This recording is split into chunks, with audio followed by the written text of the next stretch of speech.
ভাতের পাতিলের মাঝখান থেকে ভাত উঠালে দুইটি ক্ষতি হয়। আমরা অনেকেই ভাতের পাতিলের মাঝখান থেকে ভাত উঠাই। এই মেসেজগুলো আপনার ঘরে পৌঁছে দিবেন। আবার অনেক সময় পাত্রে যখন আমরা ভাত উঠাই তখন তার মাঝখান থেকে ভাত নেই। এটা কখনো করবেন না।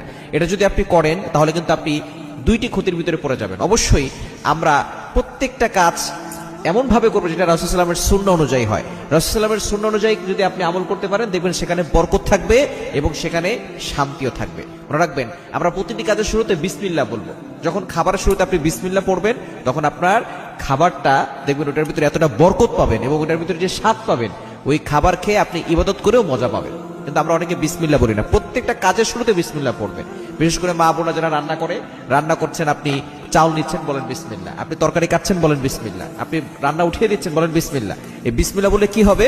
দেখা যাচ্ছে বড় ধরনের একটা দুর্ঘটনা হওয়ার কথা ছিল, আপনি বিসমিল্লাহ বলার কারণে, আল্লাহর নামে শুরু করার কারণে এই বড় ধরনের দুর্ঘটনা থেকে আল্লাহ আপনাকে হেফাজত করবেন। এজন্য এই ভাত খাওয়ার সময়, যেখানে ভাত উঠানোর সময় মাঝখান থেকে ভাত উঠালে আপনার এই খাবারের বরকতটা কমে যাবে।